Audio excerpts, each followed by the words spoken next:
சொந்த நாட்டிலேயே அகதிகளாக மாறப்போகின்ற அவலம் நடக்கிறது. கொடும் துயர் இருக்குது. இது ஒட்டுமொத்த அராஜகம். இது அந்த மக்கள் மீது ஏவப்படக்கூடிய வன்முறை. நீங்க சென்னையில் ஒரு பிளாட்ல இருக்கு, தண்ணி வந்துச்சுன்னா பால் கிடைக்கலன்னா நீங்க பேசுறது வந்து 8 காலம் செய்தியா மாறுது. 24/7 நியூஸ் சேனல் வந்து அலறுது. அப்படியே இவ்வளவு கதறக்கூடிய 24/7 மீடியாஸ் அதிகார வர்க்கம், நீ ஏன் மாஞ்சோலையில் இருக்கக்கூடிய வந்து 1000க்கும் மேற்பட்ட மக்களுடைய உரிமைக்காக பேச மறுக்கிறீங்க? ஒட்டுமொத்த காடும் மேல இருந்து பார்த்தா விஷுவலா பார்க்க நல்லா இருக்குது. மாஞ்சோல்னா இப்படிப்பட்ட ஒரு இடம் உருவாவதற்கு 100 ஆண்டு காலம் ஒரு மக்களுடைய உழைப்பு இருக்குது. இப்போ அவங்கள வந்து நீங்க வந்து தரைக்கு அமிச்சுனா அவங்க ஒண்ணுமே தெரியாது. அங்க இருக்கிற மக்கள் தான் சொன்னாரு, நான் இப்பதான் சென்னையே பார்க்கிறேன், இதுதான் முதல் தடவை. மலையை விட்டு கீழே வந்தாலே எனக்கு கிளைமேட்டே எனக்கு உடல் சிரமமாயிடும். ஏன்னா என் உடலே வந்து மாஞ்சோலை காடுகளிலே வாழ்ந்து அங்கே இருந்த அடிப்படையில் என் உடல் அந்த தட்பவெப்பத்துக்கு தான் உட்பட்டது. நான் தரைக்கு வந்துட்டாலே எனக்கு வந்து உடல் வந்து பாதிப்பு ஒத்துக்காது. அவங்க என்ன சொல்றாங்க, நான் வந்து காட்டை பாதுகாக்க போறேன், இயற்கையை பாதுகாப்பேன். எப்படியா நீ இயற்கையை பாதுகாப்ப?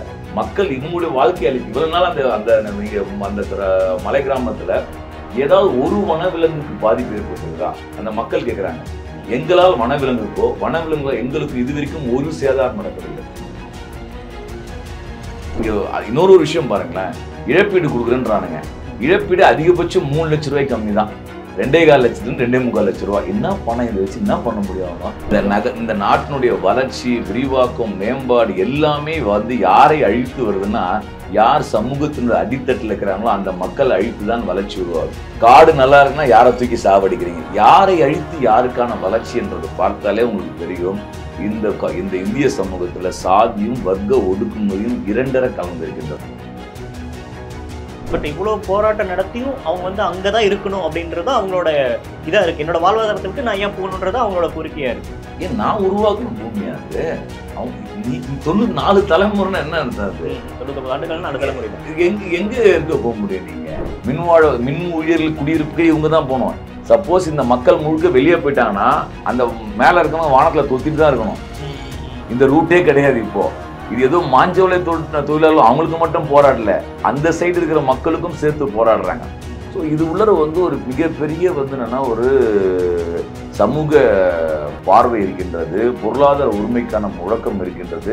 நீங்க சொல்ற மாதிரி அரசாங்கம் இதை வந்து எடுத்து நடத்தணும் அப்படின்னா அவங்களுக்கு இது கூடுதல் லாபம் தானே. அப்புறம் ஏன் அரசாங்கம் தயங்குறாங்க? இல்ல அவங்க எது தடுக்குது? இதுதான் அரசாங்கம் பதில் சொல்ல வேண்டிய அவசியம் இருக்கு. நீங்க எனக்கு என்ன ஆச்சரியமா இருந்ததுன்னா, நம்முடைய ஆவுடையர் பண்ணவர் அந்த பகுதியில் இருக்கக்கூடிய திராவிட சபாநாயகர் அவர் வந்து மாவட்ட ஆட்சியர்களுக்கு மனு கொடுத்துருக்காரு. யார் பாதிப்புக்குள்ளாகனா ஒடுக்குமுறைகளோ அவங்க வந்து நான் எப்படிலாம் எனக்கு வலிக்கு தெரியுமா, எப்படிலாம் எனக்கு ரத்தம் வருது தெரியுமா, நான் எங்கெல்லாம் எனக்கு பிரச்சனை தெரியுமான்ட்டு நான் ஒரு அதிகாரியை பார்த்து சொல்லணும். அவர் வந்து ஏசி உட்காந்துட்டு கேட்டுட்டே இருப்பாரு. ஏன் அந்த அதிகாரியை பார்க்கறதுக்காக நான் வந்து 10 மணி நேரம் டிராவல் பண்ணிட்டு 2 மணி நேரம் யாரை பிடிச்சி என்ன பிடிச்சி என்னையா நாடு? ஒரு சக மனிதனுக்கு டிக்னிட்டி கண்ணியமையாம நடத்த முடியாம அரசு அமைப்பு இருக்கிறது. இதெல்லாம் யோசிக்கணும். ஒரு கூரோட பார்க்க வேணாமா? நமக்கு அதை பார்த்தாலே உங்களுக்கு பதைக்குது. அப்படியே ஒரு சக உயிர் வந்து துடிக்குது. அது நீ தண்ணியில் இருக்கிற மீனை தூக்கி தரையில போட்டுட்டு வந்து வாழனா எப்படி வாழாது? ஸோ இதுல வந்து என்ன பொறுத்தவரை தமிழ்நாடு அரசாங்கம் வந்து ஒரு முன்மாதிரியான ஒரு நடவடிக்கை மேற்கொள்ள வேண்டும். கிட்டத்தட்ட 99 திராவிட முன்னேற்ற கழக ஆட்சியின் போது தான் உங்களுக்கு வந்து மாஞ்சோலை கொடூரம் அடங்கியது. இப்போ அந்த கொடூரத்தை வந்து சரி செய்வதற்கான ஒரு வாய்ப்பாக கூட இன்றைய தமிழ்நாடு முதலமைச்சர் அந்த பிரச்சனையை அணுக வேண்டும். அந்த மக்களுடைய வாழ்வாதாரத்தை உறுதிப்படுத்த வேண்டும்.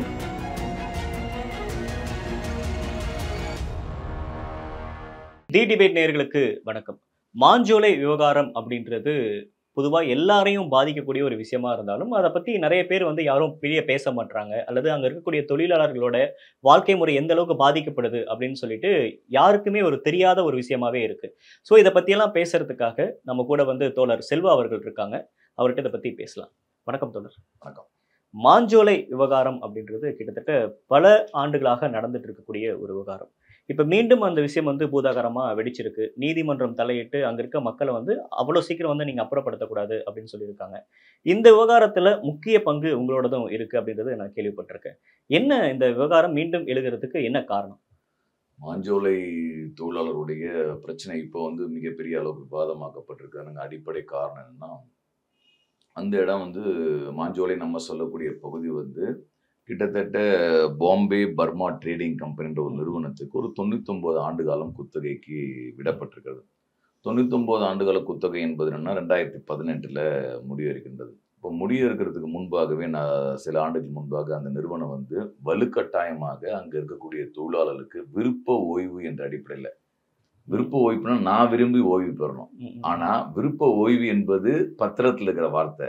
ஆனால் வலுக்கட்டாயமா தொழிலாளர்களை வந்து விருப்ப ஓய்வின் பேரில் வந்து கட்டாயப்படுத்தி நிர்பந்தப்படுத்தி கையெழுத்து வாங்கி அவர்களை வந்து ஒட்டுமொத்தமாக அவர்களுடைய மலைக்காடுகளில் இருந்து அவர்களுடைய இருப்பிடத்திலிருந்து வெளியேற்றக்கூடிய நடவடிக்கை வந்து முன்னெடுத்திருக்கிறார்கள்.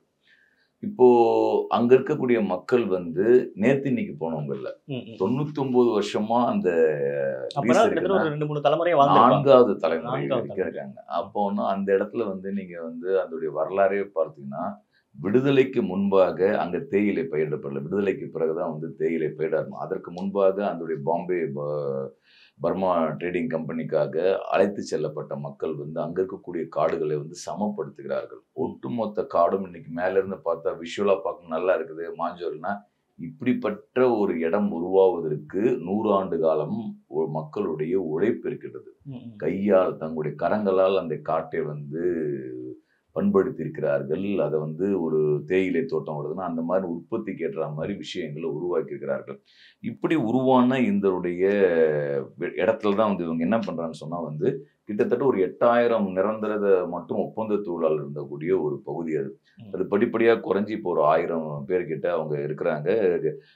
கிட்டத்தட்ட வந்து ஒரு ரேஷன் கார்டே வந்து ஒரு 700 பேருக்கு அந்த பகுதியில் ரேஷன் கார்டு இருக்குது, பள்ளிக்கூடம் இருக்கிறது, ஒட்டுமொத்த வாழ்வாதாரமே அங்கதான் இருக்கு. இப்போ அவங்கள வந்து நீங்க வந்து தரைக்கு அமைச்சுன்னா அவங்க ஒண்ணுமே தெரியாது. எனக்கு வந்து நேற்று வந்து பத்திரிகையாளர் ஜெயராணி மூலியமாக தேயிலை தோட்ட தொழிலாளர் வந்து மார்க்சிஸ்ட் கம்யூனிஸ்ட் கட்சியினுடைய மாநில செயலாளர் கே பாலகிருஷ்ணன் அவர்களை பார்க்கணும்னு சொல்லியிருந்தாங்க.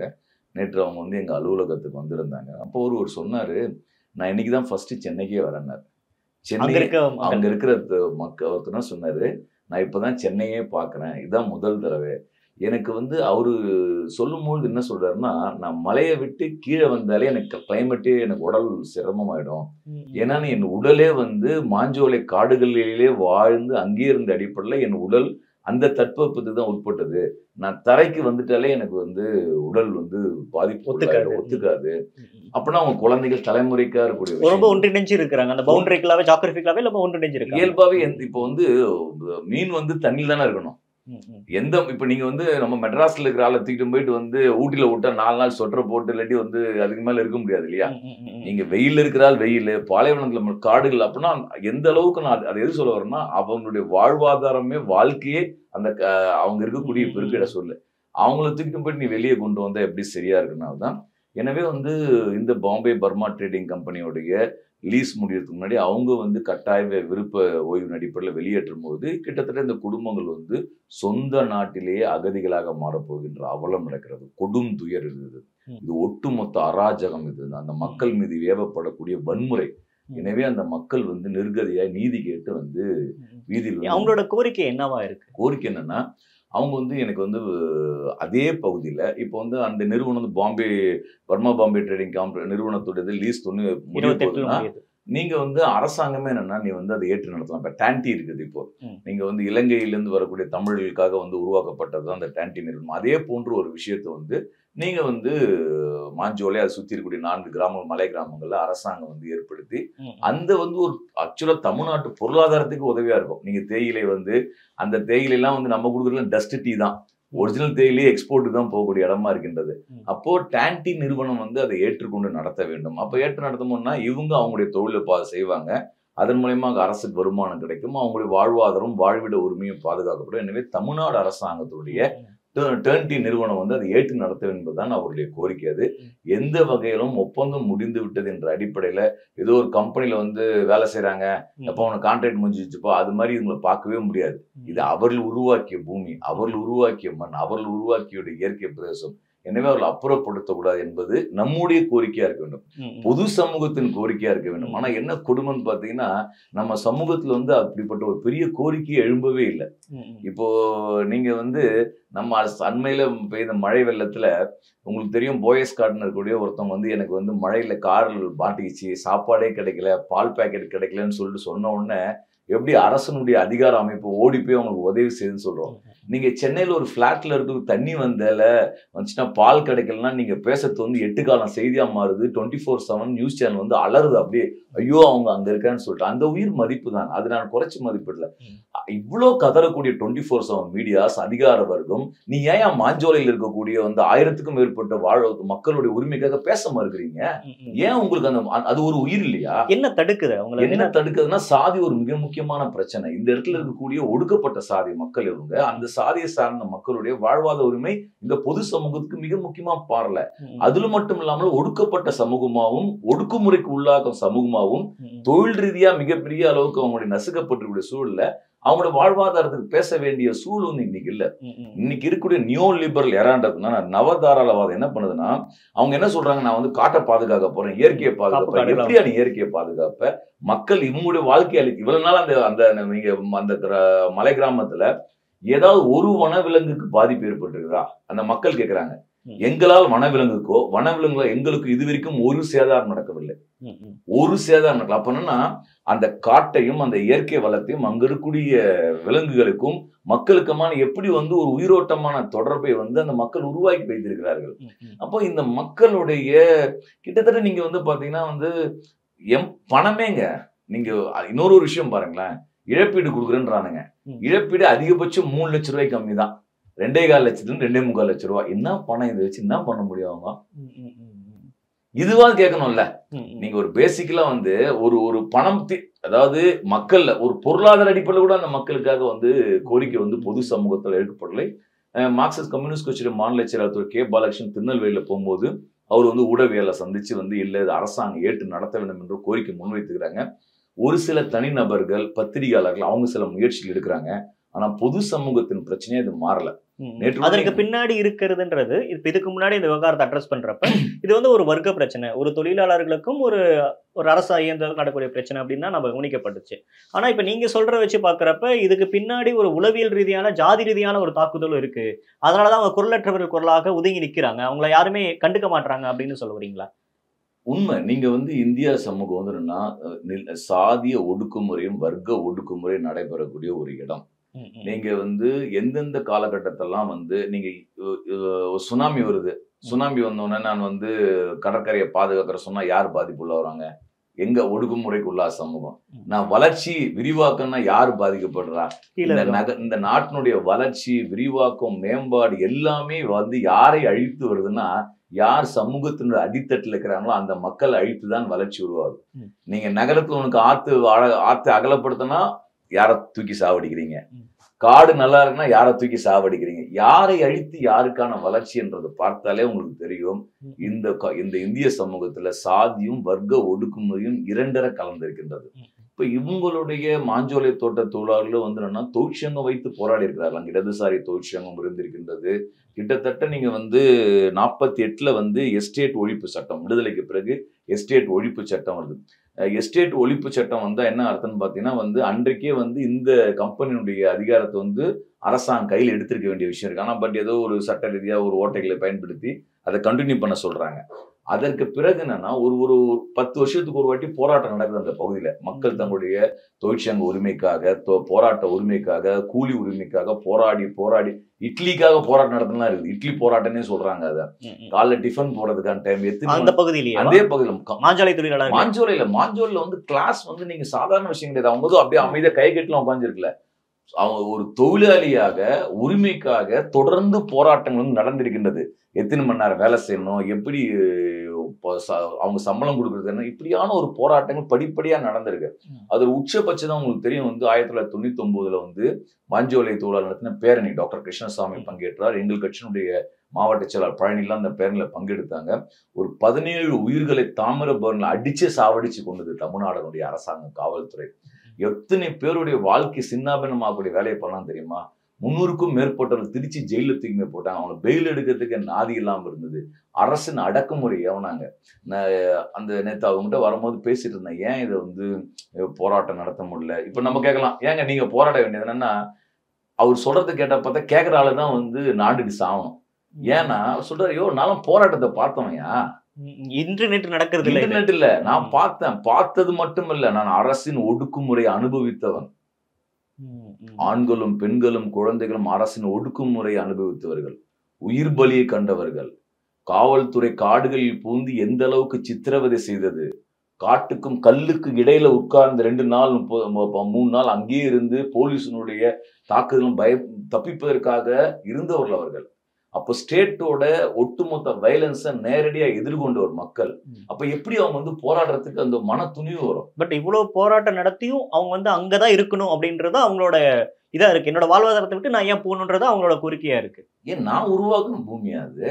அவங்க நீ 94 தலைமுறைன்னு என்ன அர்த்தம்? அது 99 ஆண்டுகள் 4 தலைமுறை தான். எங்க இருக்க போக முடியும்? நீங்க உன்னுடைய நாட்டினுடைய பொருளாதாரத்துக்கு உதவி செய்திருக்கக்கூடிய வேலையா இருக்கிறாங்க, அவங்களுக்கு வாழ்வாதாரத்தை இருக்காங்க. இப்ப நீங்க வந்து அந்த பகுதியில் இருக்கக்கூடிய ஆட்கள் அவங்க கொடுத்தக்கூடிய அரசாங்கத்துக்கு ஒரு மனு கொடுக்குறாங்க. அந்த மனுவில் நீங்க வந்து பார்த்தீங்கன்னா, நம்ம நினைச்சுக்கணும் ஏதோ அவங்களுக்காக மட்டும்தான் அவங்க போராடுறாங்க மட்டுமல்ல. அந்த விஷயங்கள்ல அவங்க மனுவில் சொல்றாங்க, மாஞ்சோலை, காக்காச்சி, நாலுமூக்கு, ஊத்து மற்றும் குதிரைவெட்டு ஆகிய எஸ்டேட் பகுதிகளில் ஒன்றிய அரசின் தபால் நிலையம், தொலைத்தொடர்பு கருவி அலுவலகம், காவல் நிலையம், தமிழக அரசின் குடிமைப் பொருள் வழங்கல் அலுவலகங்கள், அரசு உயர்நிலைப் பள்ளி, அரசு உதவி பெறும் தொடக்கப் பள்ளிகள், எஸ்டேட் நிர்வாகத்திற்கு பாத்தியப்பட்ட தேயிலை தோட்ட தொழிலாளர் குடியிருப்புகள், தேயிலை தொழிற்சாலைகள், மருத்துவமனைகள், குழந்தைகள் பராமரிப்பு நிலையங்கள், இந்து, கிறிஸ்துவ மற்றும் இஸ்லாமிய மத வழிபாட்டு தலங்கள், வனத்துறை விடுதி மற்றும் சிங்கவால் குரங்கு கண்காணிப்பு கட்டிடம் உள்ளிட்ட பல்வேறு அலுவலகங்கள் மற்றும் குடியிருப்பு உள்ளன. இது 99 வருஷத்துக்கு முன்னாடி இது கிடையாது. இப்படிப்பட்ட அலுவலகங்கள்லாம் இங்க போயிருக்குன்னா அந்த அலுவலக கட்டமைப்பு உருவாவதற்கான போராட்டமும் இந்த மக்களால் நடத்தப்பட்டு இவ்வளவு பெரிய ஒரு நிர்வாக கட்டமைப்பு, ஒரு ஸ்ட்ரக்சர் அங்க உருவாயிருக்கு. அது மட்டுமல்ல, மேலும் கன்னியாகுமரி மாவட்டத்தின் மேல் கோதையாறு பகுதியில் அமைந்துள்ள அணைக்கட்டிற்கும் அங்கு அமைந்துள்ள மின்சார வாரிய ஓய்வு விடுதி மின்வாரிய அதிகாரிகளின் குடியிருப்புகள், அங்குள்ள காவல் நிலையம், வன அலுவலகம், தபால் நிலையம் மற்றும் மின்வாரிய அலுவலகம் போன்றவற்றிற்கு சாலை வழியாக செல்வதற்கான ஒரே பாதையும் மேற்கண்ட எங்களது எஸ்டேட் சாலை வழியாக தான் அமைந்துள்ளது. நீங்க வந்து ஒரு 99 ஆண்டு காலம் இந்த கம்பெனி லீஸ் எடுத்தாலும், கம்பெனி பிரைவேட் கம்பெனி சமூக சேவையா செய்வோம். அவன் எந்த அளவுக்கு வந்து லாபம் சம்பாதிப்பதற்கு அந்த நிறுவனம் இருந்திருக்கின்றது.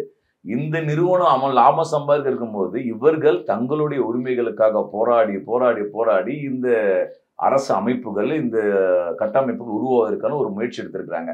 இதன் மூலமா பாதை உருவாக்கப்பட்டிருக்கு. இந்த பாதை என்ன, மேல் கோதையார் அணையில் இருக்கக்கூடிய மின் உயிரியல் குடியிருப்புக்கு இவங்க தான் போகணும்.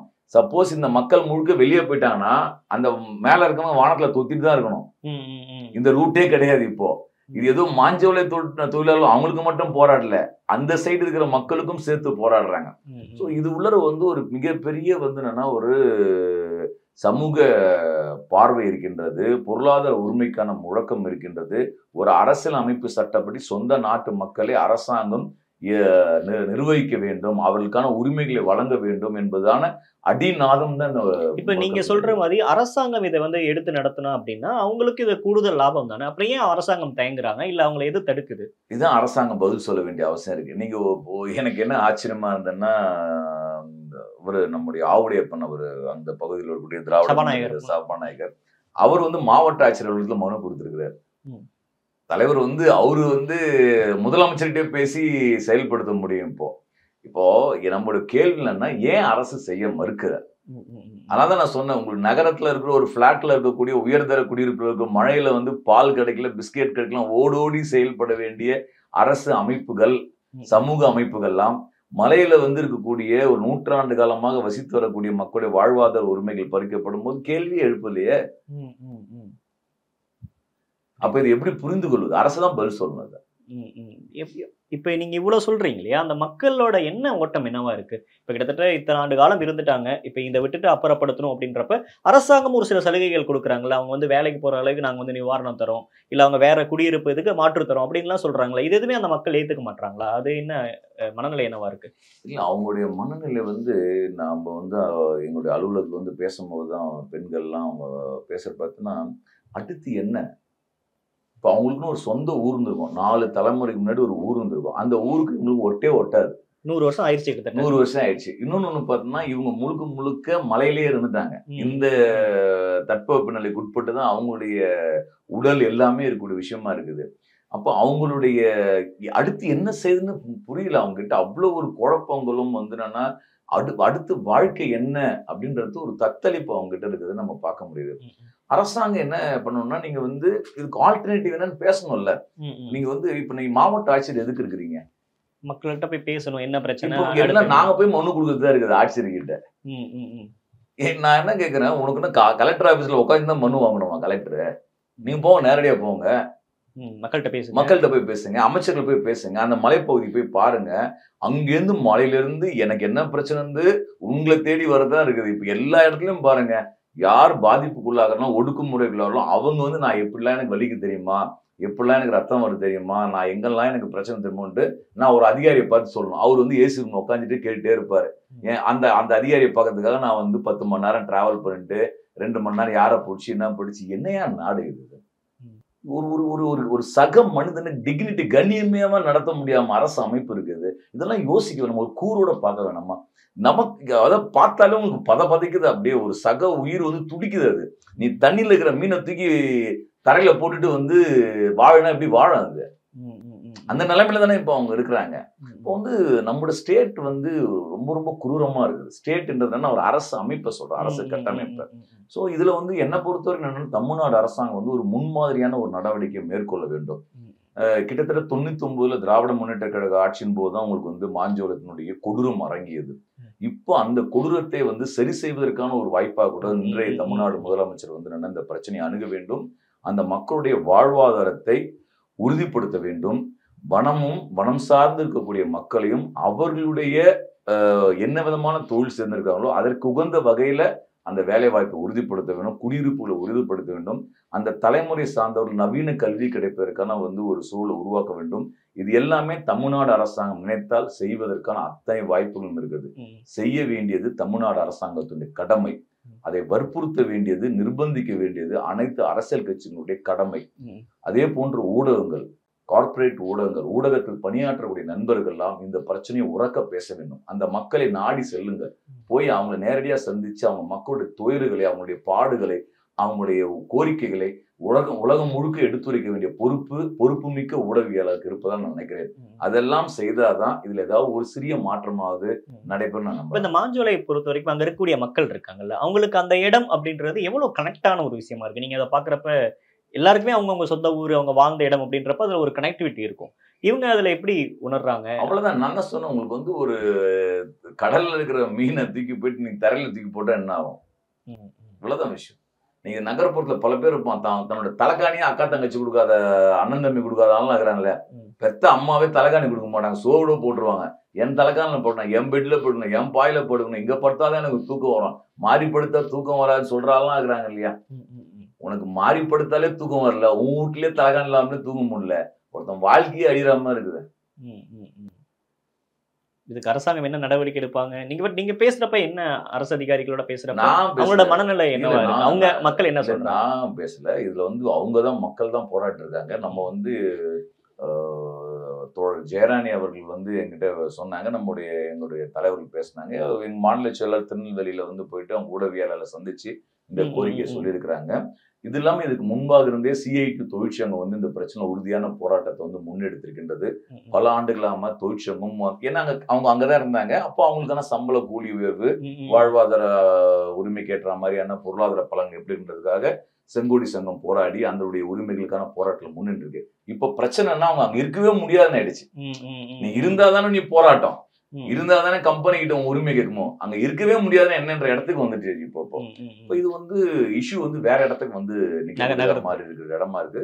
எனவே தமிழ்நாடு முதலமைச்சர் தான் நேரடியாக இதுல தலையிடணும். தலையிட்டு அதில் எடுக்கக்கூடிய ஒரு நடவடிக்கை இந்தியன்ல ஒரு முன்னுதாரண நடவடிக்கையாக தமிழ்நாடு அரசாங்கம் மேற்கொள்ளும். அப்படி மேற்கொண்டான்னா உண்மையிலே அது முதலமைச்சருக்கு அவருக்கு அவர் செய்த ஒரு மிக முக்கியமான பங்களிப்பாக போற்றப்படும். அதை அவர் செய்யணுன்றதான் என்னோட விருப்பம். செய்வதற்கான ஒரு நிர்பந்தத்தை மார்க்சிஸ்ட் கம்யூனிஸ்ட் கட்சி உருவாக்கும். இப்போ சட்டமன்ற கூட்டத்தொடர் நடக்க போகுது. சட்டமன்ற கூட்டத்தில் என்னுடைய சட்டமன்ற உறுப்பினர் அது குறித்து கேள்விகளை எழுப்புவாங்க. மற்ற அரசியல் கட்சிகளும் எழுப்பணும். அது ஒரு இந்த இவங்களுடைய மாஞ்சோலை தொழிலாளருடைய வாழ்வாதாரத்தை உறுதிப்படுத்துவதன் மூலமாக நம்முடைய சமூகத்தினுடைய அற உணர்வும் கூறுணர்வும் மேம்படுத்த வேண்டியிருக்கு. 99 ஆண்டு காலம் அந்த மக்கள் அங்க வசிச்சாங்க. அங்கிருந்து மாஞ்சோலை மக்கள் இன்னொரு இடத்துக்கு மாற்றப்படுது அப்படின்றது எவ்வளவு பெரிய வலியை தரும். அந்த மக்களோட வலிகளை ரொம்ப அழகா வெளிப்படுத்துனீங்க. நேரம் கொடுத்தமைக்கு நன்றி தோழர். நன்றி.